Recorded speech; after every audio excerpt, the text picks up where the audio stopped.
జై భీమ్. అక్క మాయావతి గారి నాయకత్వాన్ని బలపరుస్తూ భారతదేశం అంటేనే ఈ దేశంలో లౌకికత్వానికి, ఈ ప్రపంచంలో లౌకికత్వానికి రూపం అని చెప్పుకోవచ్చు. కుటుంబం యొక్క ట్యూటానిక్ సమాజంలో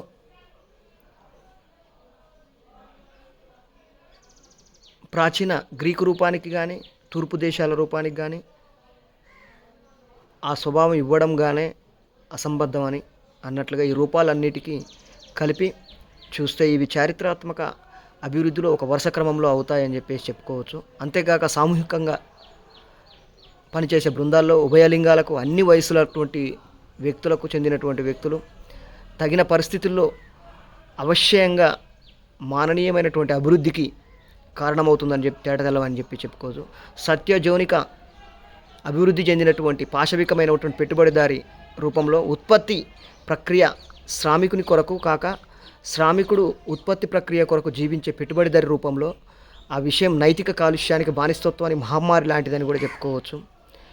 పెట్టుబడి భావి విద్యా విధానం యొక్క బీజం ఒక వయసు పైబడి ఉన్నటువంటి ప్రతి శిశువు వయసులో విషయంలోనూ సామాజిక ఉత్పత్తి యొక్క సామర్థ్యాన్ని పెంచేటటువంటి పద్ధతుల్లో ఒకటి మాత్రమని కాగా పూర్తిగాక చెందినటువంటి మానవులను తయారు చేసేటటువంటి ఏకైక పద్ధతిగా ఉత్పత్తి శ్రమను, బోధనను, వ్యాయామంతోనూ మేళవించేటటువంటి విద్య విధానం యొక్క బీజం ఈ వ్యవస్థలో భారతదేశంలోని ఉన్నటువంటి విద్య విధానం ఒక ఫ్యాక్టరీ వలె వ్యవస్థలో ఉందని చెప్పేసి చెప్పుకోవచ్చు.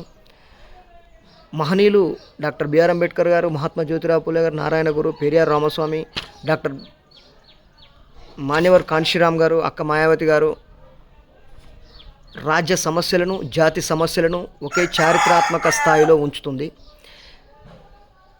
గతాన్ని వివరించడం అనేది మాత్రమే కాక భవిష్యత్తును సాహసంగా జోస్యం చెప్పడము, దానిని సాధించడానికి సాహసపూరితమైనటువంటి ఆచరణాత్మక చర్య అనే అర్థంలో కూడా జాతులు అనేవి సామాజిక అభివృద్ధి యొక్క ఈ బూర్జవ ఎన్డీఏ కానీ యూపీఏ ప్రభుత్వాలు కానీ యుగంలో అనివార్య ఫలితమని, అనివార్యమైన రూపం అనివార్య రూపం అని చెప్పేసి చెప్పుకోవచ్చు. కార్మిక వర్గం జాతి అంటేనే తానే అనే స్థితికి రాకుండా, జాతీయం కాకుండా ఎన్డీఏ యూపీఏ ప్రభుత్వాలు లాంటి బూర్జవా లెఫ్ట్ సైడ్ పార్టీ లాంటివి ఆ మాటకు బూర్జవాలు అని చెప్పేసి ఒకే అర్థంలో కాకపోయినప్పటికీ బలపడగలిగేది కాదు, పరిణామం కలిగేది కాదు, రూపుదాల్చడానికి అది కలిగేది కాదు.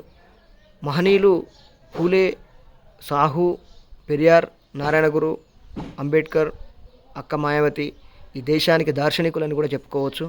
భారతదేశంలో ఉన్నటువంటి సామాజిక నేపథ్యం ఉన్నటువంటి వివిధ ఉన్నతమైనటువంటి విద్యా విధానాలు చదువుకున్నటువంటి వ్యక్తులను కదిలించింది, మేధావులను కదిలించేటటువంటి దిశకు ఈ దేశంలో రాజకీయాలను స్ఫూర్తి స్థాయిలో తీసుకొచ్చారని కూడా చెప్పుకోవచ్చు.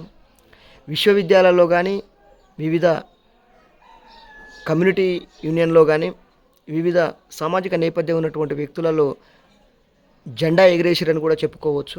అందుకే ఆనాటి ప్రభుత్వాలు కానీ, ఈనాటి ప్రభుత్వాలు కానీ ఈ బహుజనవాదం మీదనే ఈ దేశంలో వాళ్ళ పాలన మీద అతి భయంకరమైనటువంటి విప్లవం తీసుకొచ్చినటువంటి బహుజనవాదం, బహుజన్ సమాజ్ పార్టీ అని చెప్పేసి ముక్తకంఠంతో తెలియజేసుకుంటా ఉన్నాను. జై భీమ్, జై భారత్, జై బీఎస్పీ.